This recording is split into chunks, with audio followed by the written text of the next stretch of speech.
Okay, baik. Assalamualaikum warahmatullahi wabarakatuh. Bismillahirrahmanirrahim. Innal hamdalillah nahmaduhu wa Recording nasta'inuhu in progress. wa nastaghfiruh wa na'udzu billahi min shururi anfusina wa min sayyiati a'malina. Man yahdihillahu fala mudilla lah wa man yudlil fala hadiya lah. Asyhadu an la ilaha illallah wahdahu la syarika lah wa asyhadu anna Muhammadan abduhu wa rasuluhu amma ba'd.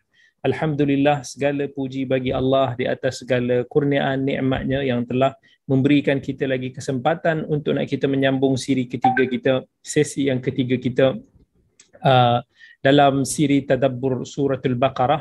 Dan pada minggu yang lepas kita dah habis tentang perbincangan tentang surah Al-Fatihah, dan juga kita telah menyebutkan beberapa mukaddimah yang berkaitan dengan suratul Baqarah.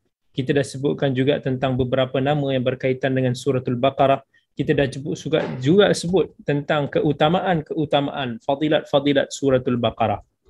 Dan begitu juga saya ulang lagi sekali kepada tuan-tuan hadirin hadirat semua, kepentingan kita belajar, antaranya bila kita belajar tadabbur Quran, kita akan mengenali tentang profil bagi surah-surah di dalam Al-Quran.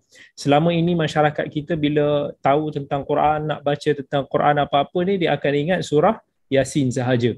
Ada masuk rumah baru baca surah Yasin, ada ni baca surah Yasin. Bukanlah menjadi satu kesalahan kalau kita nak katakan nak membaca surah Yasin itu, tetapi di sana ada surah-surah yang lebih afdal, yang lebih aula untuk nak kita baca, kerana setiap daripada surah itu ada dia punya profil dia, dan dia ada dia punya keutamaan dia. Sebagai satu contoh, suratul Baqarah.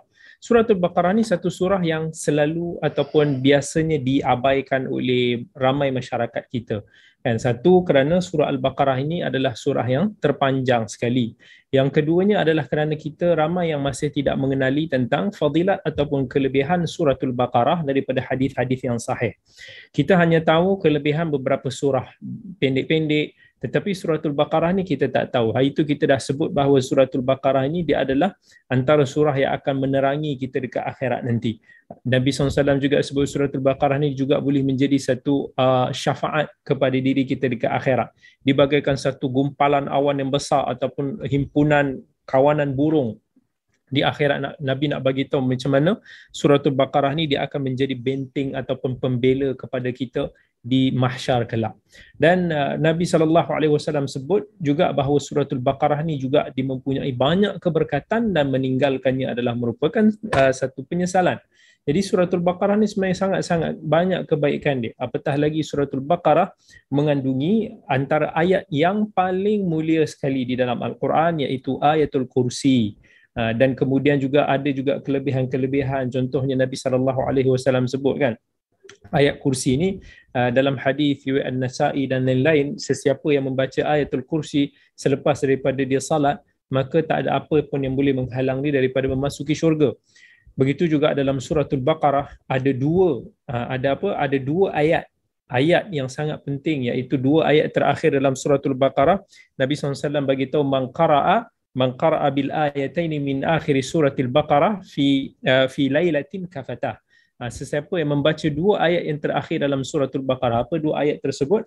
Ayat yang kita semua maklumlah, amanar rasulu bima unzila ilaihi min rabbih wal mu'minun, sampai ke akhir ayat. Dan kemudian ayat seterusnya, la yukallifullahu nafsan illa wus'aha laha ma kasabat, sampai ke akhir surah Al-Baqarah.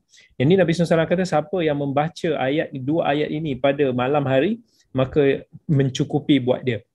Kata Ibnu Hajar, mencukupi itu adalah bermaksud dia cukup untuk menjadi pelindung kepada kita daripada kejahatan manusia dan juga jin, dan juga dia akan menjadi pahala yang besar bagi kita nanti di akhirat kelak. Jadi suratul Baqarah adalah satu surah yang sangat-sangat bermanfaat. Jadi kepada mungkin sebahagian daripada yang bersama dengan kita pada malam ini, yang daripada pelajar-pelajar daripada Akademi Al-Khair pun, mungkin ada yang tertanya, kami ni kalau boleh nak hafal surah-surah lazim, surah Yasin, surah Al-Mulk, surah Al-Kahfi yang biasa kita selalu amalkan, tetapi kami ni kena hafal suratul Baqarah.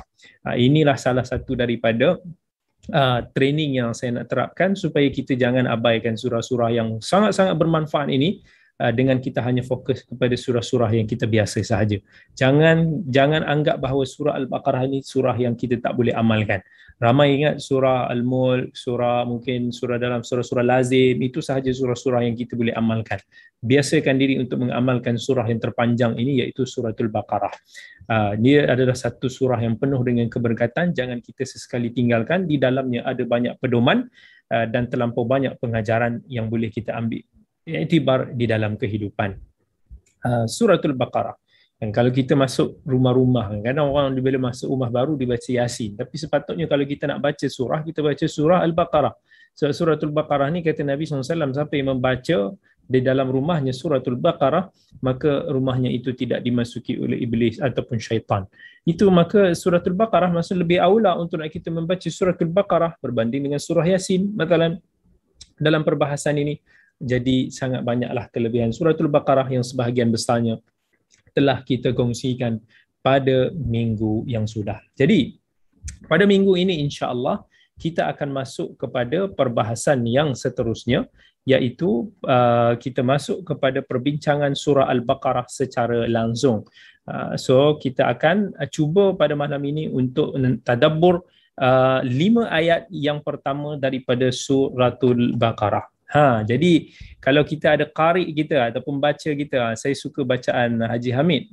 Dia saya dengar dia adalah musyrif, kira kata inilah kenalah di dalam kelas mengajinya. Jadi kalau kita boleh dengar bacaannya, alhamdulillah. Kalau beliau malu pun tak ada masalah, insya-Allah. Baik. Okey, nampaknya kita tidak mendapat respon daripada beliau. Kita akan sambung saja surah Al-Baqarah ini, iaitu a'udzubillahi minasyaitanirrajim. Saya bacakan 5 ayat yang kita akan tadabbur pada malam ini. A'udzubillahi minasyaitanirrajim. Bismillahirrahmanirrahim. Alif lam mim. Dzalikal kitabu la raiba fihi hudan lil muttaqin. الذين يؤمنون بالغيب ويقيمون الصلاة ومما رزقناهم ينفقون والذين يؤمنون بما أنزل إليك وما أنزل من قبلك وبالآخرة هم يوقنون أولئك على هدى من ربهم وأولئك هم المفلحون. Baik, ini adalah 5 ayat yang kita akan cuba untuk nak tadabbur ayat-ayatnya pada malam yang mulia ini. Yang pertama sekali, ayat yang Allah sebut Alif Lam Mim. Allah Subhanahu wa taala telah membuka surah Al-Baqarah ini dengan 3 huruf ini. Alif, Lam, Mim. Jangan lupa Nabi pun pernah bagi tahu, kita baca alif dapat pahala, baca lam pun dapat pahala, baca mim pun kita dapat pahala. Dan kalau kita tengok daripada sudut surah-surah yang dibuka dengan huruf-huruf sebegini, Alif Lam Mim lah yang paling banyak sekali, dan banyak Al-Quran yang menyebut banyak surah-surah yang dimulakan dengan huruf-huruf sebegini, ataupun di dalam perbahasan ulum Al-Quran dinamakan sebagai al-huruf al-muqatta'ah. Huruf al-muqatta'ah. Maksudnya satu huruf yang macam dia tak nampak ada satu kalimah yang sempurna di situ, tetapi dia seolah-olah huruf-huruf yang terpotong-potong di situ. Bila nak ditanya, kalau ada orang tanya, Ustaz, apa yang dimaksudkan dengan Alif Lam Mim kat sini? Kita tengok macam-macam pandangan para ulama lah, sampai ada sebahagian ulama cuba menyebut hikmah dia ataupun rahsia dia ataupun maksud dia. Al-Imam Sya'bi contohnya, dia kata ini adalah rahsia dalam Al-Quran yang kita tak tahulah maksud dia. Begitu juga dengan Ali bin Abi Talib radhiyallahu an, dan juga Abu Bakar As-Siddiq, yang mana Abu Bakar As-Siddiq kata fi kulli kitabin sir, setiap daripada kitab itu ada rahsianya, wasirruhu fil Qur'ani awailus suwar, yang mana rahsia-rahsia Al-Quran itu terletak pada permulaan-permulaan surah, which is surah-surah yang dimulakan dengan huruf-huruf sebegini yang dinamakan sebagai apa? Huruf al-muqatta'ah. Allah sebut dalam surah Ali Imran, a'udzu billahi minasyaitonir rajim, huwallazi anzala 'alaikal kitaba minhu ayatun muhkamatun hunna ummul kitab wa ukharu mutasyabihat. Dan Allah lah, dialah yang telah menurunkan kepada kita al-kitab, iaitu Al-Quran, yang mana ada di antaranya merupakan ayat-ayat yang muhkamat, ayat-ayat yang jelas, wa ukharu mutasyabihat, dan selain daripada itu ada juga ayat-ayat yang mutasyabihat, ayat-ayat yang mungkin sama-sama bagi kita. Fa ammal ladzina fi qulubihim zayghun fayattabi'una ma tashabaha minhu ibtigha'a al-fitnati wa ibtigha'a ta'wilih. Tetapi orang-orang yang Allah kata hati mereka ini ada macam melencong ni, tergelincir sikit ni, mereka ni suka untuk nak korek-korek, untuk nak ikut-ikut apa yang nampak macam mengelirukan yang sama-sama ini, semata-mata untuk nak menimbulkan fitnah ataupun semata-mata untuk nak mentakwil dia ataupun melarikan maksud dia daripada asalnya. Wa ma ya'lamu ta'wilahu illallah. Yang mana tak ada orang yang mengetahuinya, tak ada sesiapa pun yang mengetahuinya melainkan Allah. Warrasikhuna fil ilm, dan juga orang-orang yang rasikh ilmu dia, yang mampan ilmu dia akan kata yaquluna amanna bih. Dan ini adalah apa yang kami beriman dengan Tuhan kami, kullum min indi rabbina, dan ini semuanya datang daripada Tuhan kami. Jadi kalamullah dia sangat-sangat kaya, sangat-sangat indah yang tidak terhenti keajaiban dia. Dan ini salah satu yang kita panggil sebagai mukjizat daripada Al-Quran, iaitu huruf al-muqatta'ah ini adalah merupakan sebahagian daripada i'jaz Al-Quran. Bila kita kata i'jaz Al-Quran, apa yang dimaksudkan i'jaz Al-Quran? Maksud dia adalah dia boleh menghairankan kita, dia boleh mempesonakan kita, melumpuhkan kita, membuatkan kita tidak mampu untuk nak menjatuhkan keindahan ayat Al-Quran itu. Kita tak mampu untuk nak mendatangkan apa-apa yang seumpama dengan Al-Quran, walaupun dengan huruf-huruf sebegini sekalipun. Dan kalau kita lihat contohnya Al-Imam Ibn Kathir rahmatullahi alaih, Al-Imam Ibn Kathir dia kata setiap daripada surah yang dibuka ataupun yang awalnya dimulakan dengan huruf-huruf muqatta'ah ini, maka fala budda ayyudhkara fiha al-intisaru lil-Quran. Maksudnya mesti akan disebutkan selepas itu apa-apa ayat yang akan mendukung ataupun yang akan menyatakan tentang keajaiban Al-Quran. Wa bayanu i'jazihi wa 'idhamatihi, dan menjelaskan tentang i'jaz Al-Quran itu dan juga tentang keagungan Al-Quran itu. Kalau kita baca contohnya 29 surah sendiri pun yang dimulakan dengan huruf-huruf muqatta'ah ini, mesti akan ada kenyataan Al-Quran itu selepas daripada dia. Contohnya yang ini, surah Al-Baqarah ini. Alif Lam Mim Dzalikal kitabu la raiba fihi hudal lil muttaqin. Alif Lam Mim itulah Al-Kitab yang tak ada keraguan padanya. Allah cerita tentang Al-Quran. Sad wal Qur'ani dzidzikr. Tengok Allah kata Sad, dan Allah sebut lagi ayat lepas tu tentang Al-Quran. Yasin wal Qur'anil Hakim.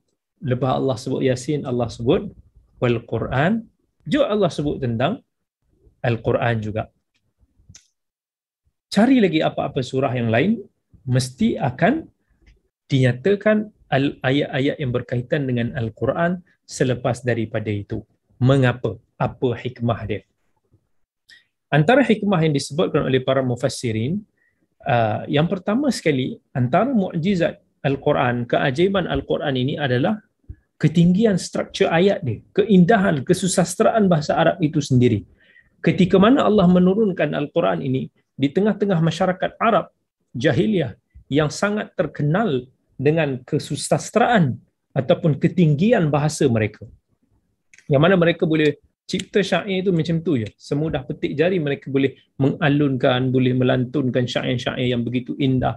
Tetapi Al-Quran mereka tak boleh nak tiru.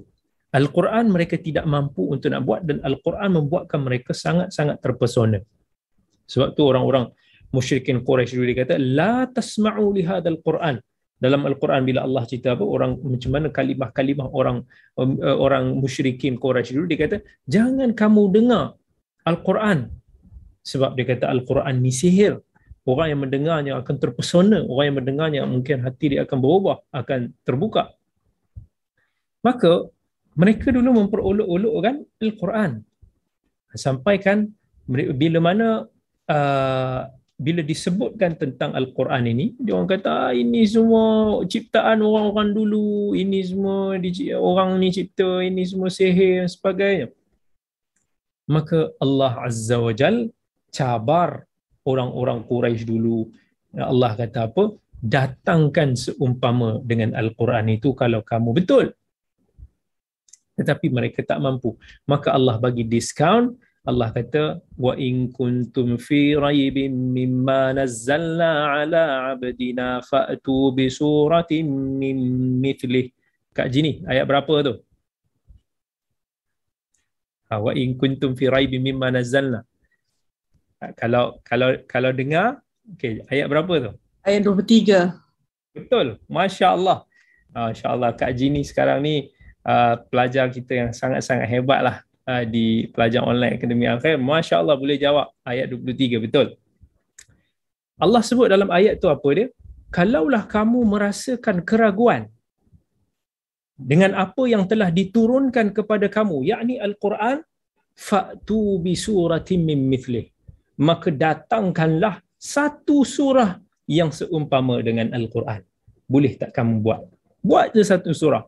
Diceritakan dulu adalah salah seorang daripada orang Quraisy, dia bawa dia buat satu surah Al-Fil, surah Al-Gajah, tapi dia jadi pelik lah. Wal fil wa ma adrakal fil wal khurtumil tawil. Fil ada apa dengan apa gajah, ada apa dengan gajah, belalainya yang panjang. Pelik lah, masuk dia tak kena. Tak boleh nak cipta satu surah pun seperti Al-Quran, tak mampu. Maka bila Allah tahu mereka ini tak mampu nak cipta satu surah, maka Allah seolah-olah mencabar mereka dengan satu ayat. Satu ayat yang very simple, is only cantuman daripada huruf-huruf. Datangkanlah seumpama dengan ini. Seolah-olah Allah mencabar. Sebab tu bila Allah mulakan dengan surah Alif Lam Mim Kaf Ha Ya Ain Sad Alif Lam Ra, yang this kind of ayah ataupun this word orang-orang Arab tak pernah dengar dan mereka tak tahu apa benda ni. Tetapi bila didengar, dia rasa macam ada attraction dia. Dia bukan satu benda yang sia-sia, bukan satu makna yang langsung tak ada makna, tetapi dia seolah-olah satu makna yang nak menarik perhatian mereka, mencabar mereka supaya mereka kalau hebat boleh buat satu ayat sebegini seperti Al-Quran, tetapi mereka tidak mampu. Sebab tu kalau kita tengok dalam ayat-ayat Al-Quran, dalam surah-surah ini yang dimulakan dengan huruful muqatta'ah, subhanallah, mesti akan dinyatakan tentang Al-Quran selepas daripada dia.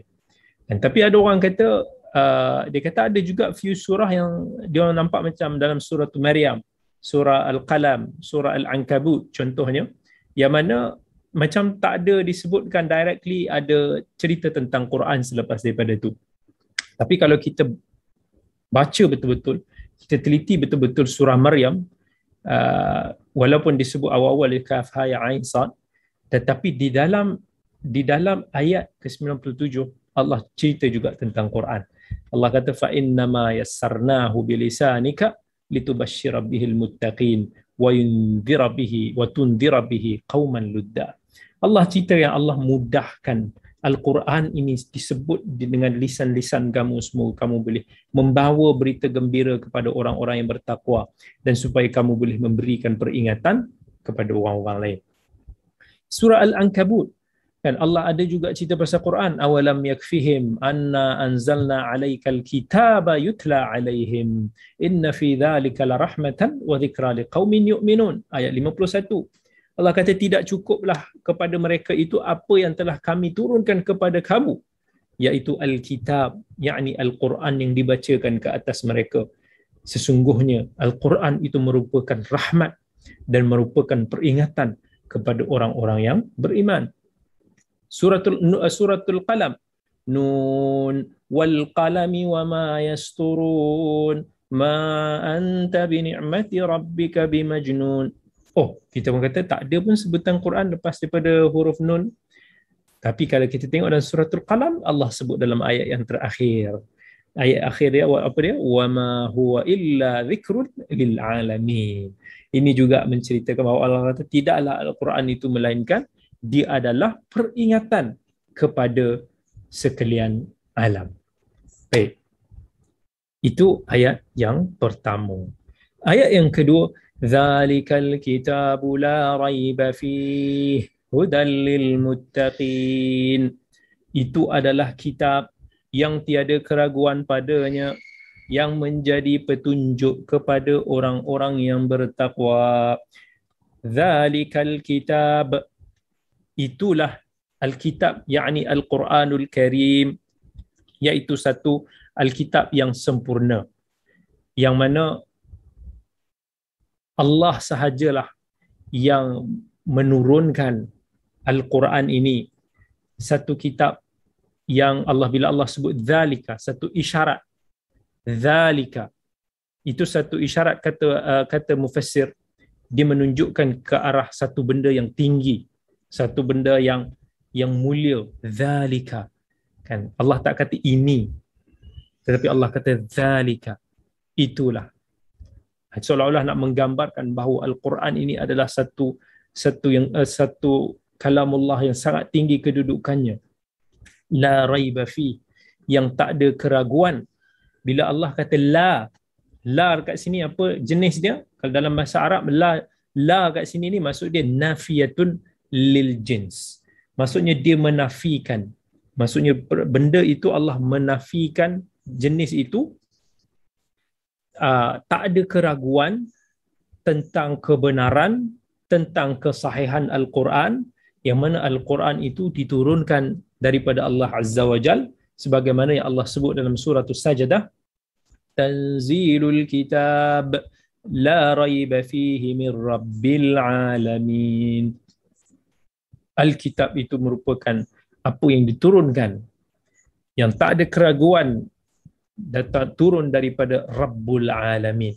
Maka janganlah sesekali kita meragui Al-Quran. Walaupun kalau sekarang ni kita tengok contohnya, dalam Al-Quran ni contohnya banyak ayat-ayat yang menceritakan tentang yang saintifik. Beratus-ratus ayat yang telah dikupas ataupun dibongkarkan tentang kebenaran daripada sudut aspek saintifiknya.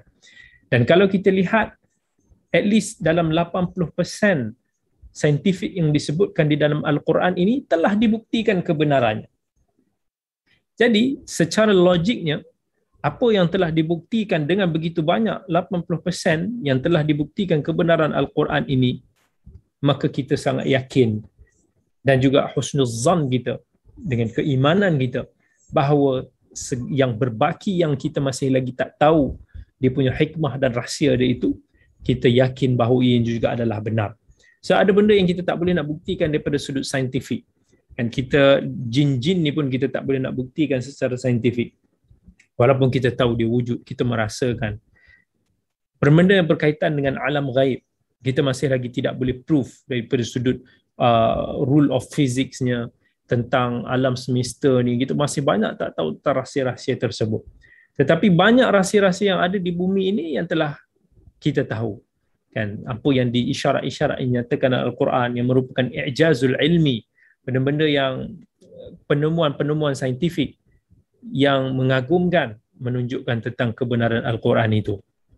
Kerana itulah tak ada sesiapa yang meragui Al-Quran melainkan orang-orang yang degil ataupun mereka-mereka yang ingkar dengan kebenaran Al-Quran. Sebagaimana yang Allah sebut, وَإِن كُنْتُمْ فِي رَيْبٍ مِّمَّا نَزَّلْنَا عَلَى عَبْدِنَا فَأْتُوا بِسُورَةٍ مِّن مِّثْلِهِ وَادْعُوا شُهَدَاءَكُم مِّن دُونِ اللَّهِ إِن كُنْتُمْ صَادِقِينَ. Kalaulah kamu merasa ragu dengan apa yang telah diturunkan kepada hamba kami, maka datangkanlah satu surah seumpama dengannya dan panggillah siapa-siapa saksi-saksi kamu, penolong-penolong kamu, semua selain daripada Allah, jika kamu daripada kalangan orang-orang yang benar. Jadi Al-Quran itu dia tak ada keraguan, dan Al-Quran itu adalah hudal lil muttaqin. Apa maksud hudal lil muttaqin? Dia adalah petunjuk kepada orang-orang yang bertakwa.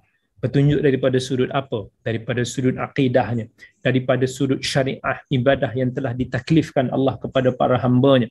Maka Al-Quran ini menjadi satu sumber kan, yang menjadi source rujukan kita. Yang kita akan kembali, kalau kita ada khilaf, kita akan kembali kepada Al-Quran. Kita akan kembali kepada As-Sunnah yang menjelaskan tentang Al-Quran.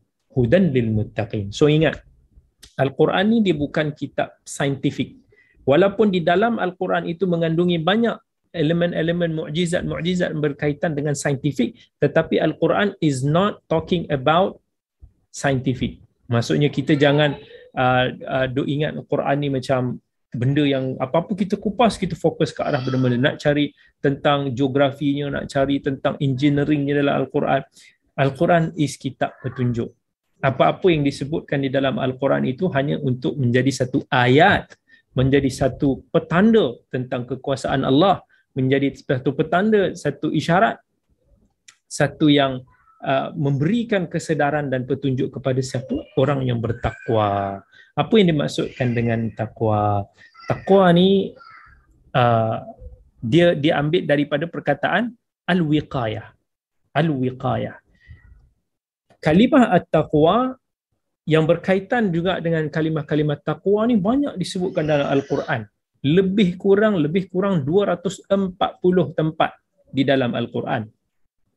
Dan ini menunjukkan tentang betapa pentingnya elemen taqwa di dalam agama kita. Sangat penting elemen of taqwa di dalam kita melaksanakan taklif kita sebagai hamba Allah, di dalam ibadah kita, di dalam syariat kita. Sebab tu Allah sebut, وَلَقَدْ وَصَّيْنَا الَّذِينَ أُوتُوا الْكِتَابَ مِنْ قَبْلِكُمْ وَإِيَّاكُمْ أَنِ اتَّقُوا اللَّهَ. Telah kami wasiat, telah kami pesan sungguh-sungguh di dalam terhadap para rasul dulu yang diberikan kitab sebelum kamu, wahai Muhammad. Apa Allah pesan? Anittaqullah, bertakwalah kepada Allah. Jadi takwa itu apa maksud? Ini pesanan yang Allah bagi. Setiap para nabi, setiap para rasul telah diberikan wahyu untuk bertakwa kepada Allah. Apa itu takwa? Takwa ni daripada wiqayah, penghalang. Maksudnya antaj'ala bainaka wa bainan nar aw bainal ma'siyah wiqayah. Kita menjadikan antara kita dan juga maksiat, ataupun menjadikan antara kita dengan api neraka itu ada benteng ataupun yang menghalang kita daripada terjerumus ke situ. So maksudnya dalam keadaan kita rasa kita nak buat maksiat, tiba-tiba kita terfikir, oh lama dosa ni, kalau aku buat ni aku tak sempat bertaubat macam mana, berdosa besar aku kena seksa, so kita tak jadi buat. That is taqwa. Maksudnya perasaan itu telah menghalang diri kita daripada kita terjerumus ke dalam lembah yang tidak diredai tersebut. Dan dalam Al-Quran, bila Allah cerita pasal taqwa, ini salah satu, bila Allah kata hudan lil muttaqin, salah satu elemen taqwa. Saya sebut sikit some faedah daripada situ. Ada macam-macam bentuk bila mana Allah nak bicara tentang taqwa di dalam Al-Quran. Ada kala Allah suruh kita untuk bertakwa. Ada kala Allah galakkan untuk kita bertakwa. Ada kala Allah sebut ciri-ciri orang yang bertakwa. Ada kala Allah sebut tentang ganjaran bagi orang-orang yang bertakwa. So ada pelbagai bentuk macam mana Allah nak remind kita tentang takwa supaya kita sentiasa bertadabbur, kita sentiasa cuba untuk memahami, kita membuka hati dan minda kita untuk kita masukkan elemen of taqwa itu di dalam diri kita. Dan banyak. Dan kadang-kadang Allah sebut dalam Al-Quran, Allah perintahkan kepada semua manusia untuk bertakwa kepada Allah. Ya ayyuhan nas ittaqu rabbakum. Ada kala Allah hanya spesifik, hanya takwa itu disuruh kepada orang yang bertakwa, orang mukminin, orang yang beriman sahaja. Ya ayyuhalladzina amanu taqullaha haqqa tuqatih. Ada kala Allah turunkan perintah itu kepada nabinya, kepada Rasulullah sahaja, supaya Rasulullah ingat bertakwa kepada Allah. Macam yang Allah sebut dalam suratul Ahzab, ya ayyuhan nabi ittaqillah. wahai Nabi, bertakwalah kepada Allah. Sama juga macam mana ini adalah pesanan yang Allah telah turunkan kepada nabi-nabi sebelum dia. Nabi Nuh. Nabi Nuh pun Allah ada sebut kan. Bila Allah cerita tentang Nabi Nuh dalam surah Asy-Syu'ara, kadzabat qaumun nuhinil mursalin, sampailah Allah kata fattaqullaha wa ati'un. Begitu juga Allah pesan kepada Nabi Hud Nabi Hud, bila Allah kata idz qala lahum akhuhum hudun ala tattaqun inni lakum rasulun amin fattaqullaha wa ati'un. Ini pesanan yang para rasul dulu bawa, yang para rasul dulu pesan kepada umat-umat dia. Begitu juga Nabi Saleh, Nabi Lut, Nabi Shu'aib, Nabi Ibrahim, Nabi Ilyas, Nabi Isa, para anbiya yang kisah dia kita boleh jumpa. Sama je perkataan mereka, pesanan mereka kepada umat-umat mereka, ittaqullah.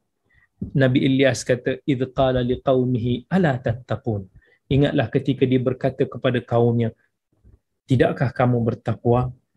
Begitu juga dengan Nabi Isa alaihi salam ketika dipesan kepada kaum dia, wa musaddiqan lima baina yadayya minat taurati wa liuhilla lakum ba'd alladhi hurrima alaikum wa ji'tukum bi ayatin min rabbikum fattaqullaha wa ati'un. Ini menunjukkan betapa takwa ini sebenarnya satu perkara yang sangat-sangat penting di dalam kehidupan kita. Jadi kalau kita nak tengok ciri-ciri orang yang bertakwa, sekarang Allah nak memperincikan tentang apa itu sifat-sifat takwa di dalam suratul Baqarah. Ini hanya salah satu daripada sifat-sifat yang disebutkan, sebab takwa ini melibatkan banyak aspek. Dalam Al-Quran, Allah tak sebut ciri orang yang bertakwa tu semua itu pada satu tempat. Tetapi Allah sebutkan sebahagian pada tempat ini, sebahagian pada surah yang lain, sebahagian lagi pada surah-surah yang lain. Contohnya, dalam suratul Baqarah yang kita baca ayat ini, 1 sampai 5 ini, ayat 3, 4, 5 ni Allah menceritakan khususnya antara ciri orang yang muttaqin ataupun orang yang bertakwa, mereka ini beriman dengan perkara yang gaib, dengan kitab-kitab yang terdahulu, mereka mendirikan salat dan mereka juga berinfak, membelanjakan harta mereka ke jalan Allah. Ada juga dalam surah lain, contohnya dalam suratul Baqarah, kan, sebahagian ciri-ciri ini sebut, tapi dia saling sempurna antara satu sama lain. Siapa yang kat sini yang dah hafal surah Al-Baqarah ayat 177, cuba baca. Apa ayat dia?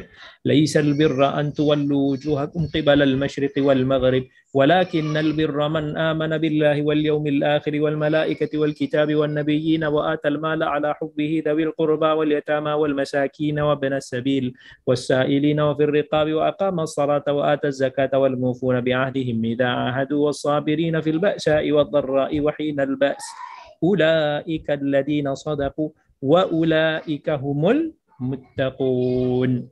Banyak kan ciri-ciri dalam ni. Allah kata orang-orang yang beriman kepada hari akhirat, para malaikat, orang yang berpegang dengan janji, orang yang bersabar di kala yang susah, di kala yang senang, orang yang mencintai, mendekati anak-anak yatim, orang miskin, orang-orang yang masya-Allah sangat-sangat banyak dalam ciri-ciri ni. Antaranya ciri orang yang bertakwa juga, Allah kata orang yang boleh mengambil peringatan. So bila diberikan nasihat, diberikan peringatan, hati dia mudah untuk nak menerima peringatan tersebut. Mereka tidak memekakkan telinga mereka, mereka tidak menutup pintu hati mereka. Siapa yang hafal surah Al-Baqarah ayat 66, cuba baca. Itu dah dekat-dekat dah tu, surah ada 10 tak salah. Apa Allah kata? Faj'alnaha nakalan lima baina yadayha wa ma khalfaha wa mau'izatan lil muttaqin. Itulah ayat yang berkaitan dengan perkara tersebut. Antaranya adalah mereka yang melunaskan hak-hak orang lain tanpa ada culas, tanpa ada kurang. Maksudnya kita berikan kepada orang itu hak dia tanpa kita nak mengelak-ngelak, tanpa kita nak potong-potong, tanpa kita nak mengurangi hak orang tersebut. Contohnya bila Allah sebut dalam suratul Baqarah ayat 240. Tengok, banyak ciri-ciri ni ada dalam suratul Baqarah. Nampak tak betapa pentingnya suratul Baqarah? Allah kata dalam suratul Baqarah ayat 241, walil mutallaqati mata'un bil ma'rufi haqqan 'alal muttaqin. Itu juga salah satu ciri yang tadi telah kita sebutkan. Begitu juga antara ciri-ciri orang yang bertakwa adalah mereka ini tak terkesan dengan waswas syaitan. Kalau ada bisikan-bisikan, pujukan-pujukan orang yang nak ajak dia buat maksiat, mereka ini tak ada apa-apa kesan. Dia akan ingat pada Allah, dia ingat balasan Allah. Dia mampu menepis godaan-godaan tersebut. Sebagaimana yang Allah sebut dalam surah Al-A'raf ayat 201. Innal ladzina taqaw idza massahum ta'ifun minasyaitani tadhakkaru fa idza hum mubsirun. Itu juga ciri orang yang bertakwa. Innal ladzina taqaw. Allah sebut antara ciri orang yang bertakwa, dan begitu juga antaranya dalam Quran orang yang selalu berfikir tentang ayat-ayat Allah, kekuasaan Allah yang menyebabkan dia rasa beriman. Kita tengok ini, kita tengok itu, kita akan ingat pada Allah. Dan Allah sebut contohnya inna fi ikhtilafil laili wan nahar wa ma khalaqallahu fis samawati wal ard la ayatin liqaumin yattaqun. Dia orang yang tengok siang dan malam ni pun apa yang Allah ciptakan di langit dan di bumi ini, itu menjadi petanda-petanda bagi orang-orang yang bertakwa. Dan begitu juga orang yang mampu menjauhi daripada perkara yang diharamkan oleh Allah. Ini juga Allah sifatkan dia sebagai orang yang bertakwa. Inni a'udzu birrahmani minka in kunta taqiyya, dalam surah Maryam ayat 18. Dan antara ciri yang sama dengan apa yang disebutkan dalam ayat selepas daripada ini, ayat surah Al-Baqarah ayat 3 ini, adalah orang yang rajin bersedekah. Dan antara orang yang rajin bersedekah ni, subhanallah, mereka ni adalah orang yang bertakwa. Banyaklah beberapa ayat yang saya telah dapati dalam Al-Quran, bila Allah sebut tentang ciri orang yang beriman ataupun ciri orang yang bertakwa, mesti Allah akan sebutkan tentang orang yang selalu memberi, orang yang rajin memberi, which is sifat yang sangat-sangat mulia, yang sukar untuk nak kita miliki pada the highest level. Tetapi antaranya dalam surat Ali Imran ayat 103, bila Allah kata wasari'u ila maghfiratin min rabbikum wa jannatin 'arduha as-samawati wal 'ardu u'iddat lil muttaqin. Bersegeralah kamu mendapat pengampunan daripada Tuhanmu, dan juga kamu mendapatkan syurga yang luasnya seperti langit dan bumi. U'iddat lil muttaqin, yang disediakan kepada orang-orang yang bertakwa. Siapa orang yang bertakwa?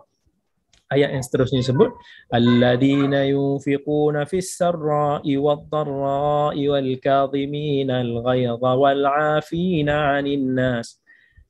Orang-orang yang selalu berinfak, orang-orang yang selalu memberi di kala senang, di kala susah, orang-orang yang mampu menahan amarah dia, tidak menyimpan dendam, dan mudah untuk nak memaafkan orang-orang lain. Subhanallah. Ini semua antara ciri-ciri orang-orang yang bertakwa, yang kita semua boleh ambil pengajaran, dan kita semua insya-Allah moga-moga digolongkan dalam kalangan orang yang bertakwa ini. Kemudian kalau tengok ayat yang seterusnya, bila Allah kata alladzina yu'minuna bil ghaibi wa yuqimuna as-salata wa mimma razaqnahum yunfiqun, antara ciri-ciri orang yang bertakwa yang Allah sebutkan dalam suratul Al-Baqarah ini adalah mereka yang beriman dengan perkara yang ghaib, mereka yang mendirikan salat, dan mereka yang membelanjakan apa yang telah direzekikan kepada mereka. Maksudnya orang yang selalu membelanjakan di jalan Allah apa yang Allah berikan. So jangan kita berkira-kira, jangan kita dok tahan-tahan, jangan kita rasa macam dalam benda-benda baik ni kita kena kejar untuk kita buat. Jangan kita macam dalam benda baik ni kita nak kongsi-kongsi kan, dalam benda jahat ni kita nak buat seorang. Kita nak benda yang tak elok ni kita nak semua, tapi benda yang baik ni kita nak cebis-cebis. Tak boleh gitu. Alladzina yu'minuna bil ghaib, orang-orang yang mempercayai, yusaddiqun, orang-orang yang mempercayai setiap apa yang Allah beritahu kepada mereka. Apa yang ghaib? Ghaib ni benda-benda yang kita tak nampak, yang kita tak boleh melihatnya. Kita mungkin juga sebahagian kita tak boleh nak merasakan dengan panca indera kita. Akal kita terhad untuk nak melihat ataupun menilai sesuatu itu. Dan itu adalah perkara ghaib. Contohnya, bila Allah cerita tentang alam malaikat, kita tak tahu. We cannot see, we cannot feel. Tetapi kita tahu malaikat itu wujud berdasarkan kepada apa yang Allah cerita dalam Al-Quran. Maka kita beriman, maka kita percaya. Maka itulah maksudnya kita beriman dengan perkara ghaib yang Allah telah beritakan kepada kita. Qala alam aqul lakum inni a'lamu ghaibas samawati wal ard wa a'lamu ma tubduna wa ma kuntum taktumun. Okey, ayat yang saya bacakan tadi. Siapa yang ingat ayat berapa? Suratul Baqarah. Qala alam aqul lakum inni a'lamu ghaibas samawati wal ard wa a'lamu ma tubduna wa ma kuntum taktumun. Ada siapa-siapa yang ingat? Muka surat 6. Ayat nombor berapa tu? Ayat nombor 33. Apa Allah kata? Bukankah aku telah bagi tahu kepada kamu bahawa sesungguhnya aku mengetahui perkara-perkara ghaib daripada di langit dan di bumi, dan aku mengetahui apa yang kamu zahirkan, apa yang kamu perlihatkan, ataupun apa yang kamu sembunyikan. Maka alam-alam ghaib ini adalah benda-benda yang banyak lagi kita tak explore dan kita tak tahu. Kita masih tak tahu macam mana Nabi SAW boleh mi'raj ke Sidratul Muntaha. Kita masih tak tahu lagi apa batas-batas langit. Ya Allah, cerita langit ni ada 7 lapisan. Kita tak tahu berapa jauh langit. Kita tak tahu bila dikata dibuka pintu langit, macam mana langit itu ada pintu, kita tak tahu. Kita even tak tahu tentang ruh yang berada dalam diri kita. Bila Allah kata wa yasalunaka 'anir ruh qulir ruhu min amri rabbi wa ma utitum minal ilmi illa qalila. Tadi ayat 33, masya-Allah, Aina Zuhrah ada jawab di dalam IG. Tabarakallah. Betul. Allah kata bila mana orang bertanya kepada kamu tentang roh, katakanlah bahawa roh itu adalah urusan Tuhanku dan kamu tidak diberikan ilmu pengetahuan mengenainya melainkan yang sedikit. Jadi dalam perkara yang gaib ni kita percaya semua. Kalau Allah bagi tahu pada kita begitu, begitulah. Kalau Allah bagi tahu pada kita tentang namanya, tentang sifatnya, kita percaya begitulah. Sebab akal kita tak boleh. Kita tak boleh nak memahami macam mana Allah yang tidak tertakluk dengan masa ataupun ruang ini, ya seperti yang kita faham sekarang ni, we don't know. Maka kita jangan pandai-pandai cuba untuk, sometimes kita ni di sebalik kita nak menyucikan Allah, kita sebenarnya cuba menyerupakan Allah dengan makhluknya. Sebab kita mengukur Allah itu sebagaimana akal kita boleh berfikir begitu. Sedangkan Allah itu di luar daripada jangkauan kita. Bayangkan mata kita ni sendiri pun kita hanya boleh melihat terhad. Dan mata kita ni tak boleh tembus dinding. Kena pakai alat-alat X-ray ke apa baru boleh tembus. Apatah lagi akal kita ni nak menembusi apa yang ada di luar sana. Maka janganlah kita hanya gunakan, berpaksikan kepada akal kita semata-mata dalam kita nak menjustifikasikan khabar-khabar gaib yang telah Allah beritakan kepada kita. Janganlah kita menjadi seperti haiwan-haiwan. Yang mana haiwan-haiwan ni dia hanya berlandaskan kepada apa yang mereka boleh rasa, apa yang mereka boleh lihat di hadapan mata. Itu sahajalah yang ada. Tetapi kita sebagai orang yang beriman, kita beriman dengan perkara yang gaib. Benda-benda yang ada dalilnya. Jangan benda-benda yang tak ada dalil pula. Benda-benda yang ada dalilnya. Maka kita beriman dengan segala perkara apa yang telah diberitakan ataupun diberikan kepada kita. Alladzina yu'minuna bil ghaibi wa yuqimuna as-salah, iaitu orang-orang yang mendirikan salat dengan sempurna, dengan mengambil kira rukun-rukunnya, benda sunatnya, kewajipannya. Salat ni secara asal maksud dia berdoa. Maksudnya bila kita kita melakukan solat, dalam solat kita tu sebenarnya ada banyak doa-doa kita. Bila kita baca Al-Fatihah sendiri pun itu adalah merupakan doa daripada kita. Ini adalah ibadah yang kita kata ibadah fizikal yang paling tinggi nilainya di sisi Islam. Benda yang pertama sekali akan dipersoalkan nanti setelah kita meninggal dunia nanti. Sebab itulah bila disebutkan tentang ciri orang yang bertakwa, antara perkara pertama sekali yang disentuh di sini adalah berkaitan dengan solat. So solat, jaga solat betul-betul kita, especially solat subuh, jangan kita abaikan. Sebab bila kita nak lakukan solat, dia akan berkaitan dengan perkara yang gaib. Nampak tak? Alladzina yu'minuna bil ghaibi wa yuqimuna as-salah. Sebagai contoh, kan, bila Nabi SAW bagi tahu pada kita, kan, kalaulah kita tahu apa yang ada pada saf yang pertama, apa yang ada pada solat subuh berjemaah dengan secara berjemaah di masjid. Apa kata Nabi SAW? Kita tahu apa yang disediakan ganjarannya bagi kita, nescaya kita akan datang ke masjid walaupun dalam keadaan yang merangkak. Bayangkan kalau dalam keadaan yang merangkak ni, orang yang uzur lah, orang yang dah OKU, orang yang lumpuh contohnya, tak boleh nak berjalan. Tapi kalau kita tahu apa yang Allah nak bagi pada kita, we will merangkak pergi ke masjid. Subhanallah, waktu subuh lagi. Ini waktu subuh, subhanallah wal a'udzubillah lah. Kita ni selalu leka abaikan, kita bangun lambat, kita tak pentingkan jemaah di masjid, kita tak rebut saf yang pertama. Tetapi bila kita nak pergi meeting, bila kita ada event, kita boleh bangun awal. Tapi bila kita nak menghadap Allah, kita selalu lengah-lengahkan. Tapi cuba bayangkan kalau kata di masjid dibagi habuan pada kita, siapa yang dapat saf pertama untuk di solat subuh pada hari ini ataupun hari-hari, orang itu akan dapat RM1,000 setiap hari. Maka saya kira kalau itulah yang pihak masjid boleh bagi, penuh masjid tu daripada awal, orang mungkin tak balik, dan orang daripada insya' tu mungkin nak tidur dekat saf pertama tu untuk mendapatkan RM1,000 sahaja daripada pihak masjid. Bayangkan apa yang Allah ganjari kepada kita. Kita tak nampak. We don't know, we tak tahu berapa banyak, kita tak tahu apa benda yang Allah nak sediakan. Tapi Nabi kata kalau kita tahu, kita akan datang dalam keadaan yang merangkak. Subhanallah. Cukuplah bila Nabi kata rak'atail fajr, 2 salat subuh, 2 rakaat sebelum subuh itu Nabi kata khairum minad dunya wa ma fiha, lebih baik daripada seluruh dunia dan seisinya. Kalau kita rasa kita ada istana, kita ada Lamborghini, itu dah mungkin harta kita yang paling bernilai. It's nothing compare dengan apa yang kita boleh dapat bila mana kita dapat jaga 2 rakaat sebelum subuh.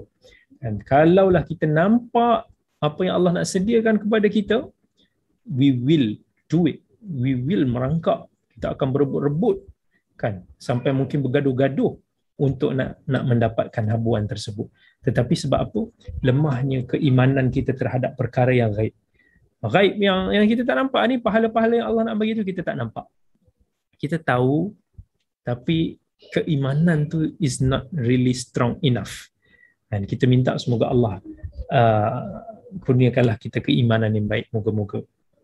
Dan selepas daripada salat, wa mimma razaqnahum yunfiqun.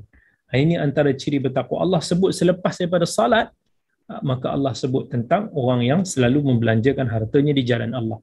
Maksudnya nak membelanjakan harta di jalan Allah ni bukan sekadar kita bersedekah kepada orang susah, tetapi di banyak cara, di jalan kebaikan. Orang yang memberi, orang yang spend dia punya kudrat, dia punya harta, dia punya ilmu dalam contohnya dalam majlis-majlis ilmu, dalam jalan kebaikan, dalam aktiviti kebajikan, dalam whatever it is yang boleh mendatangkan keredaan di sisi Allah, maka dia termasuk adalah mereka yang membelanjakan hartanya di jalan Allah. Itu antara ciri-ciri orang yang bertakwa.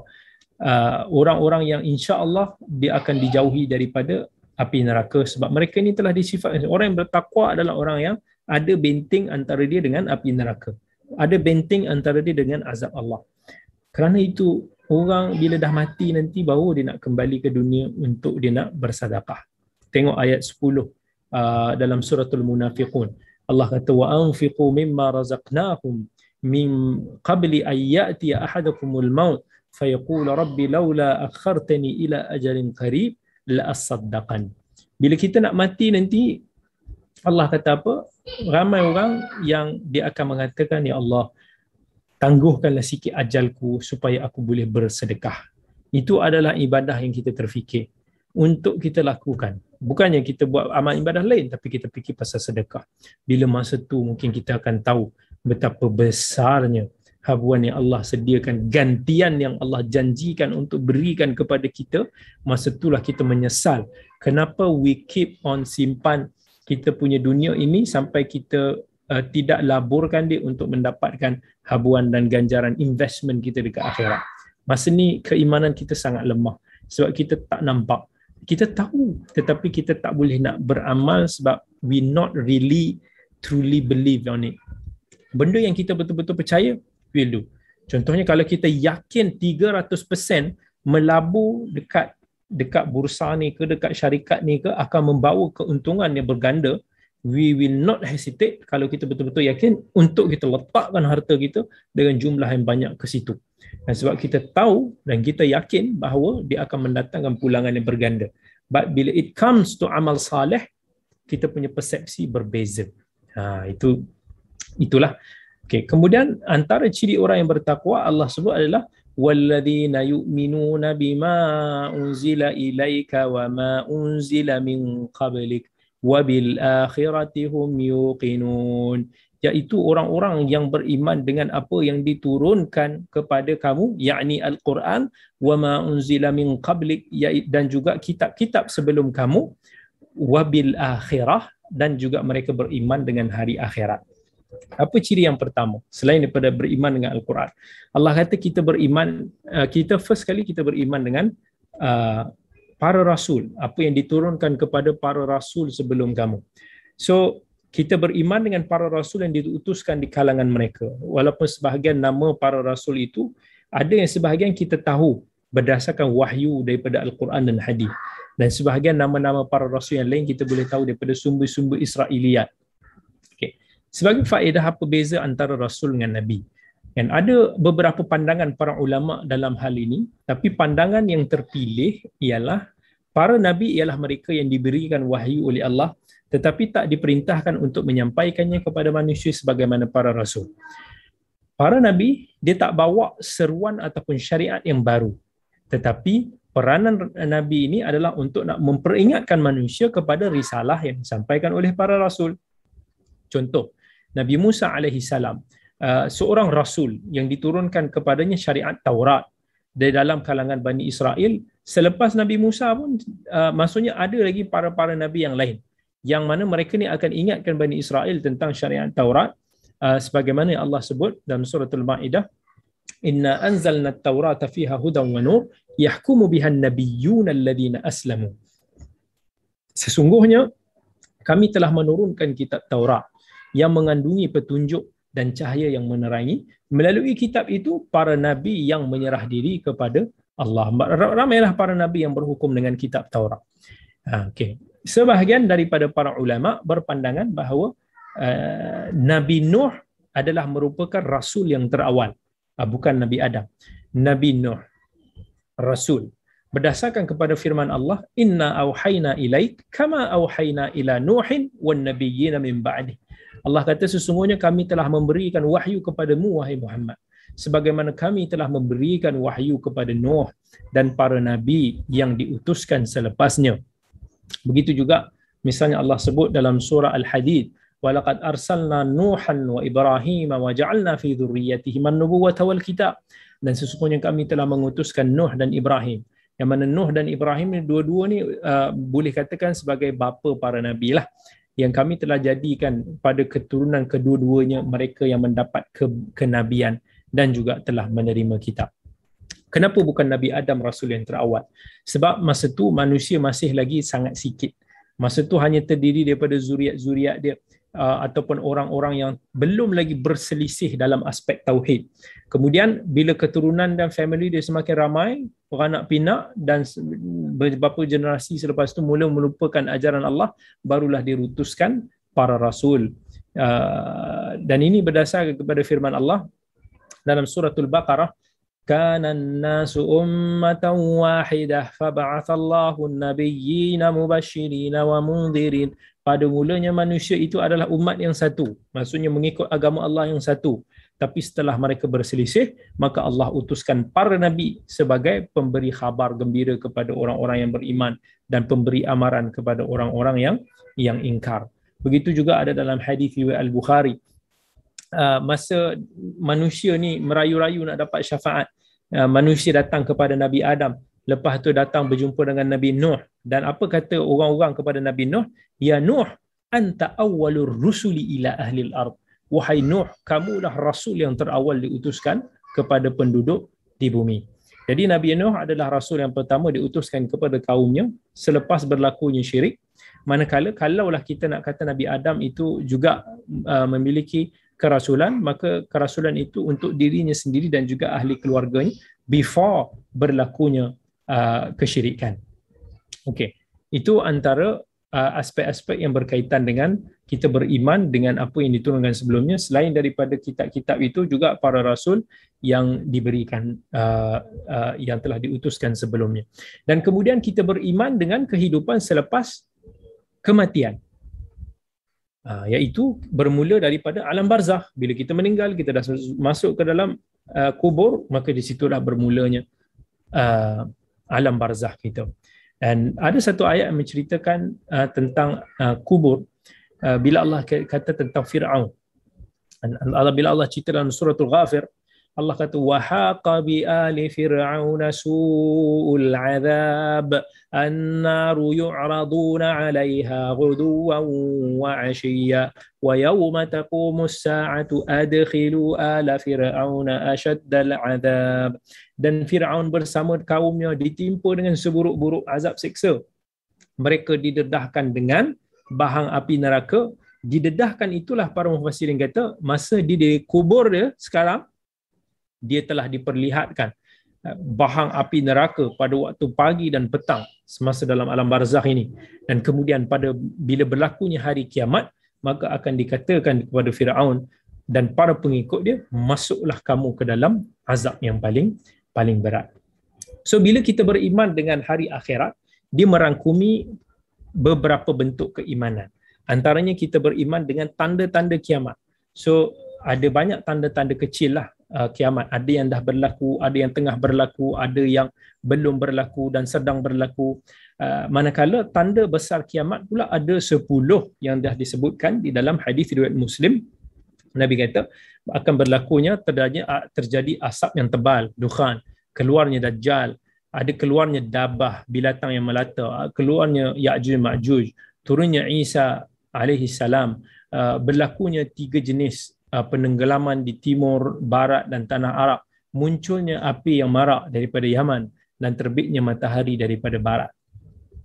Beriman dengan hari akhirat juga bermaksud kita kena beriman dengan hari kebangkitan, iaitu bila kita dah habis tempoh kita di alam barzakh, selepas itu bila berlakunya tiupan sangkakala yang kedua menuju ke mahsyar, kita akan dibangkitkan.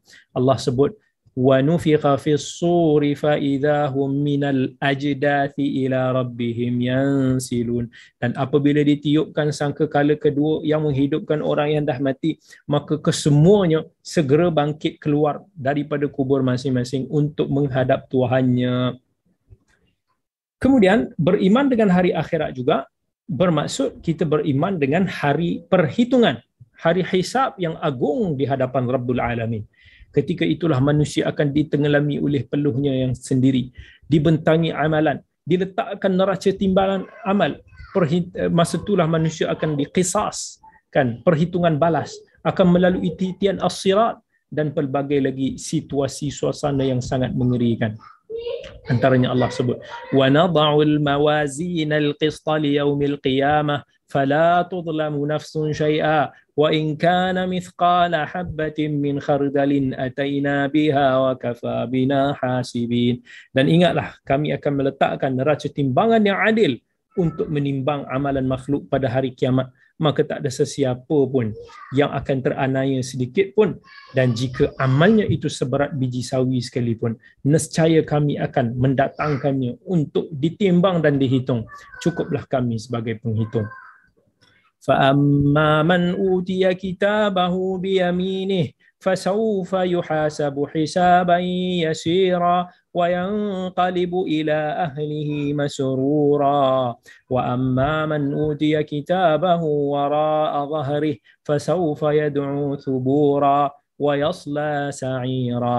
Sesiapa yang diberikan menerima surat amalnya dengan tangan kanannya, maka dia akan dihisap dengan mudah dan ringan, dan dia akan pergi kepada keluarganya yang beriman dengan penuh sukacita. Tetapi sesiapa yang menerima surat amalnya dengan tangan kiri daripada sebelah belakangnya, maka dia akan meraung-raung, meluahkan kebinasaannya, dan dia akan menderita dengan bakaran daripada neraka yang marak menjulang. Dan begitu juga beriman dengan hari akhirat, bermakna kita beriman dengan ganjaran sama ada dengan syurga dan juga neraka. Itu banyak sekali kalau kita tengok apa yang telah Allah nyatakan di dalam Al-Quran. Okey, so itu antara beberapa aspek keimanan yang dinyatakan di dalam Al-Quran. Baik, okey.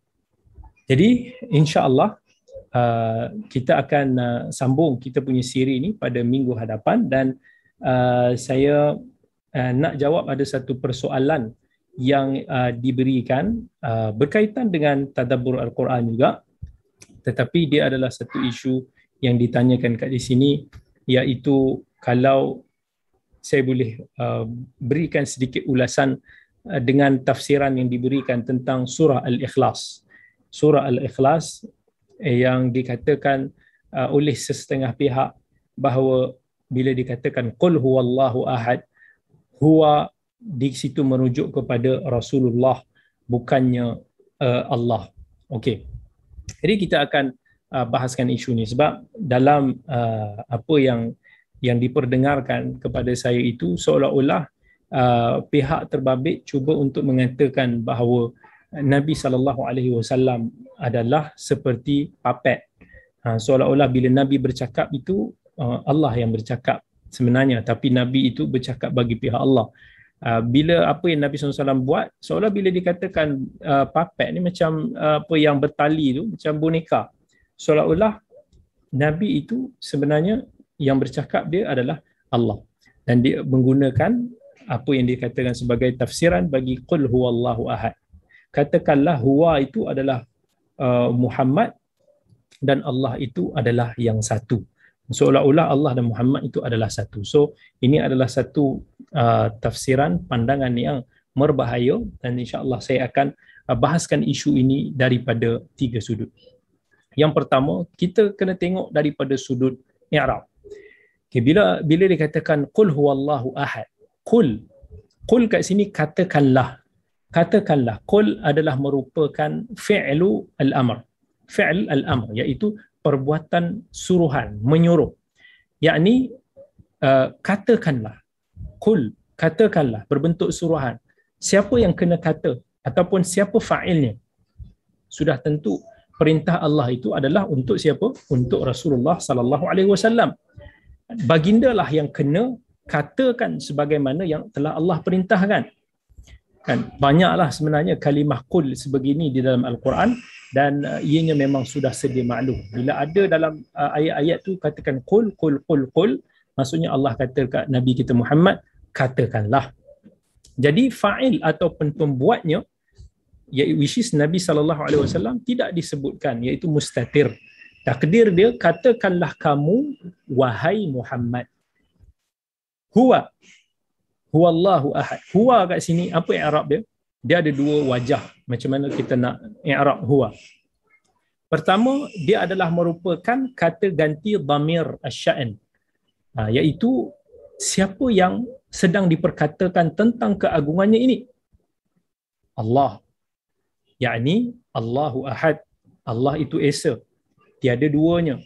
Tiada berasimilasi dengan sesiapa. Maka Allahu ahad merupakan khabar yang memperincikan tentang huwa di situ. Kedua, dhamir huwa merujuk kepada struktur ayat yang merupakan jawapan kepada asbab nuzul surah tersebut. Sebagaimana yang ada dalam riwayat Ahmad, hadis riwayat Tirmizi dan lain-lain, daripada hadis Ubay bin Ka'ab, orang musyrikin minta kepada Rasulullah supaya sebut nasab Allah. Daripada mana datangnya Allah? Siapa keturunan Allah ini? Daripada apa bahannya zatnya ini? Maka Allah menurunkan surah ini, iaitu Allah kata, katakanlah wahai Muhammad bahawa Allah itu esa. Jadi berdasarkan ini, maka Allah itu adalah subjek ataupun disebut sebagai mubtada, dan ahad pula adalah khabar yang menjelaskan subjek tersebut, iaitu bicara tentang keesaan itu semuanya adalah tentang Allah. Ataupun boleh jadi juga ahad kat situ adalah khabar kepada mubtada ataupun subjek yang mahdzuf, atau itu subjek yang tak disebut, iaitu huwa. Seolah-olah huwallah, huwa ahad. Yang menjadikan maksud dia, katakanlah dialah Allah, dialah ahad yang maha esa. Kalau yang tadi kita sebut, dialah Allah yang maha esa, subjeknya direct kepada Allah. Tapi kalau yang kedua ini, dia ada pengulangan subjek, dia yang merujuk kepada Allah yang sebelumnya. Anyway, huwa merujuk kepada Allah, bukannya Muhammad, bukannya Rasulullah sallallahu alaihi wasallam sebagaimana yang didakwa, kononnya Muhammad dan Allah itu satu. Mana datang tambahan dan? Muhammad dan Allah itu mana datang yang tambahan dan? Dan kalau kita sebut maksud Muhammad dan Allah itu satu, ini memang definitely menafikan maksud keesaan Allah. Dan yang lebih bahaya daripada itu, dia boleh membawa ke arah fahaman wahdatul wujud. Ma'adallah. Subjek surah ni kalau kita tengok pun, it's all about tauhid. It's all about ketuhanan Allah. Tiba-tiba nak claim Rasulullah masuk dalam elemen ketuhanan yang diperkatakan di dalam surah ini.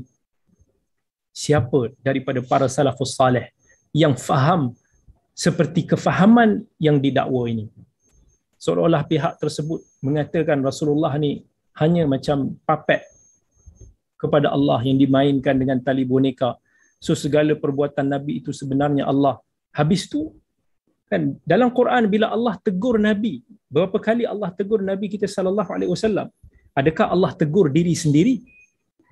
Bila Nabi doa memohon kepada Allah, adakah maksudnya Allah berdoa kepada diri sendiri? Jadi hati-hati supaya kita tak terjebak di dalam pemahaman wahdatul wujud, dan jangan sampai ada elemen-elemen perkongsian ketuhanan seperti konsep Trinity di dalam agama Kristian. Itu sudut yang pertama. Sudut yang kedua, kita nak mention tentang asbab nuzul suratul Ikhlas ini. Tadi kita dah sebutkan hadis daripada hadis riwayat Ahmad, hadis riwayat Tirmizi dan lain-lain, dan ianya juga adalah sebuah riwayat daripada Ibnu Jarir At-Tabari, juga diriwayatkan oleh Ibnu Adi dalam Al-Kamil, Al-Uqaili dalam kitab Ad-Du'afa, dengan jalur yang sanadnya bertemu pada Abu Ja'far Ar-Razi daripada Abul Aliyah daripada Ubay bin Ka'ab. Tapi sebahagian perawi, iaitu perawi yang lebih ramai dan kuat daripada Abu Ja'far Ar-Razi, meriwayatkannya secara mursal tanpa sebutan Ubay. Dan riwayat mursal ini ditarjihkan oleh sebahagian ulama hadis seperti Al-Imam Al-Bukhari, Al-Imam Al-Uqaili dan Al-Tirmizi. Kemudian Abu Ja'far Ar-Razi ni juga seorang yang dikritik ingatannya, yang agak teruk. Al-Hafidh Ibn Hajar kalau tak salah menyebut dia punya level adalah saduqun sayyi'ul hifz. Dia seorang yang jujur, benar, tetapi hafalan dia lemah. Ibn Hibban juga ada kritik. Tapi sebab nuzul inilah yang telah disebutkan oleh jumhur mufassirin seperti Al-Imam At-Tabari, Al-Imam Al-Baghawi, Ibn Atiyah Al-Qurtubi, Ibn Kathir, Ibn Ashur dan lain-lain. Dan sebahagian daripada mufassirin lain menyebut ataupun ada menyentuh tentang sebab nuzulnya adalah berpunca daripada seorang ataupun soalan daripada seorang Yahudi yang bertanya siapa yang cipta Allah. Tapi juga sanad dia ada masalah. Jadi wallahu taala alam. Poin yang ketiga adalah kita nak mention daripada sudut sejenis bentuk tafsiran yang disebut-sebut tafsir kesufian. Okey, tafsir kesufian ini biasanya ada dua jenis. Okey, satu tafsir yang jenis yang pertama adalah at-tafsirul falsafi an-nadhari. Yang kedua adalah tafsirul isyari al-faidhi. Dua-dua ni ada beza daripada sudut metod asas dia lah. Tafsir falsafi kebiasaannya dipengaruhi oleh elemen ajaran kesufian yang menyimpang lah. Contohnya macam wahdatul wujud, ittihad, hulul, ya ini fahaman asimilasi Tuhan dengan makhluk dia. Ataupun mengkiaskan benda yang gaib dengan apa yang tidak gaib, memisahkan di antara syariat dan juga hakikat. Dan kita biasa dengar kan orang dok kata ini kulit, ini isi lepatnya, ups. Jadi kulit isi dia bezakan. Syariat ni kulit je. Tetapi hakikat ni orang-orang makrifat ni sahaja. Ini seolah-olah isinya. ataupun makam-makam yang disebutkan oleh dalam kelompok Sufiyah Batiniyah. Dan apa yang didakwa sebagai tafsiran sebegini sebenarnya tak ada manhaj, tak ada disiplin, diikut falsafah rasa-rasa sendiri. Dan ini sangat bahaya sebab Nabi SAW telah bersabda, "Man qala fil Qur'ani bi ra'yihi falyatabawwa maq'adahu minan nar." Siapa yang mengatakan Al-Qur'ani dengan mengikut pandangannya, maksudnya pandangan yang berlandaskan kepada hawa nafsunya, bukan berdasar kepada disiplin ilmu, maka tempahlah, sediakanlah tempatnya di neraka. Dan setahu saya lah, tak ada tafsir jenis ini dibukukan. Berbeza dengan tafsir jenis kedua, tafsirul isyari. Tapi biasanya tafsir jenis ini adalah disebut dalam kitab-kitab Ibn Arabi, dalam Futuhat al-Makkiyah dan sebagainya.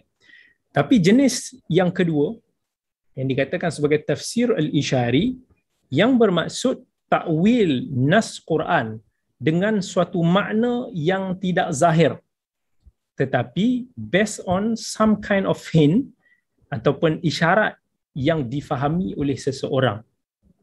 Dan tafsir ini juga dikenali sebagai tafsirul isyari al-faidhi. Apa maksud al-faidhi? Sebab ada yang claim kefahaman tersebut innama afadahu Allahu alaihi min ilmih. Seolah-olah macam Allah bagi kefahaman tersebut kepada dia sebagai tanda kemuliaan. Afadahu Allah, kan, al-faid. Maksud itu macam Allah kurniakan. And biasa-biasanya lah tafsir-tafsir macam ni, kalau dalam kitab lama-lama dulu, bolehlah kita jumpa misalnya dalam kitab Haqa'iq Tafsir oleh Imam Sulami, tafsir Ibn Ajibah, Al-Bahrul Madid, Ruhul Ma'ani, ataupun tafsir Alusi. Kalau yang agak-agak baru ni macam Asrarul Quran tulisan Sayyid Muhammad Madhi, Al-Waridatil Ilahiyah tulisan Muhammad Al-Baitar, Awdahut Tafasir oleh Muhammad Al-Khatib dan lain-lain. Dan beza kedua-dua jenis tafsir isyari dan juga tafsir falsafi ini adalah, yang first, tafsir falsafi ini paksi dia adalah dia punya main pillar dia adalah prinsip ataupun falsafah kesufian yang dijadikan sebagai main ataupun asas dia, yang mana ayat-ayat Quran dipaksakan mengikut konsep tersebut. Tapi yang second ataupun tafsir isyari, dia maybe boleh mengikut tahap kerohanian seseorang based on ilham ataupun lintasan. Lagi tinggi level seseorang, mungkin lagi tinggi hin-hin yang akan tersingkap. Dan tafsir isyari lebih open lah, lebih terbuka lah daripada tafsir falsafi ini. Sebab tafsir falsafi ini dia hanya nak melihat itu sahaja makna yang dia nak. Makna-makna lain tu macam bukan sebenarnya maksud ayat. Tapi tafsir isyari tak macam tu. Kita bukanlah nak tolak sepenuhnya tafsir isyari ni, tapi nak claim dia sebagai salah satu bentuk tafsiran juga macam kena diperhalusi. Contoh, bila pengguna-pengguna tafsir isyari ini berhujah dengan kisah Ibnu Abbas radhiyallahu an, bila ditanya oleh Umar bin Khattab radhiyallahu an di hadapan para sahabat veteran tentang apa yang beliau faham dengan surah idza jaa nasrullahi wal fath wa ra'aitan nasa yadkhuluna fi dinillahi afwaja fasabbih bihamdi rabbika wastaghfir innahu kana tawwaba. Ada sahabat yang faham Allah suruh bertahmid dan beristighfar kalau diberikan kemenangan.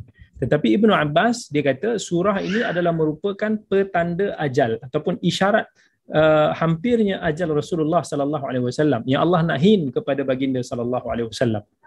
Means kefahaman ini seolah-olah tidak terlintas di kepala sahabat-sahabat lain melainkan pada Ibnu Abbas dan juga Umar. Cuma kita kena faham, Ibnu Abbas ini dia bukan sebarangan orang. Beliau telah didoakan khas oleh Rasulullah sallallahu alaihi wasallam, Allahumma faqihhu fid din wa 'allimhu at-ta'wil, yang telah memberikan kelebihan kepada beliau. So tak bolehlah kita senang-senang nak kiaskan tok-tok syekh kita dengan Ibnu Abbas. Bukanlah kata tak boleh langsung. Ibnu Hajar pun dalam kitab Fathul Bari ada sebut kalau boleh nak faham isyarat-isyarat macam ni, tapi mufassir tersebut adalah orang yang ilmu dia betul-betul padu. Macam mana yang disebut oleh Ali radhiyallahu an, au fahman yu'tiyahu Allahu rajulan minal Quran. Ibnu Abbas pun tak bersendirian dalam kefahaman ni. Umar setuju dengan beliau. So bila Umar setuju dengan Ibnu Abbas, ini menunjukkan kefahaman ni bukan kefahaman pelik-pelik. Bukan kefahaman yang yang weird, yang orang lain tak faham macam tu. Bukan faham yang dia seorang-seorang je nampak macam tu. Kan? Yang ditolak oleh mungkin para ilmuwan yang muktabar. Bukan kefahaman yang pelik-pelik macam tu. Dan kefahaman Ibnu Abbas ini pun tak bercanggah dengan nas ataupun zahir bahasa Arab. Memang betul taubat ini dituntut di penghujung usia, apatah lagi kejayaan perjuangan seorang Nabi telah menandakan tugasnya telah selesai. Maka apa lagi yang tinggal? Apa pun kefahaman, kita kena raikan syarat berikut dalam nak memahami ayat-ayat Quran. Yang pertama, mesti tafsiran kefahaman tersebut bersesuaian dengan zahir bahasa Arab. Yang kedua, tak bercanggah dengan nas Quran dan juga sunnah yang lain. Yang ketiga, mesti kena ada keserasian antara tafsiran dan makna ayat. Tak boleh tiba-tiba pandai-pandai je lari dia punya maksud dia, entah ke mana-mana ni bawa. Yang keempat, kita tidak mendakwa tafsiran itu satu-satunya maksud ayat. Kalau okey semua, then bolehlah diterima. Kalau tak, itulah yang jadi tafsiran pelik-pelik. Macam ada satu tafsiran basmalah ni lah, ada ditulis pun. Maksudnya bila kata bismillah ataupun basmalah, dia adalah ba, sin, mim, lam, ha ni semua ada maksud nama-nama Allah.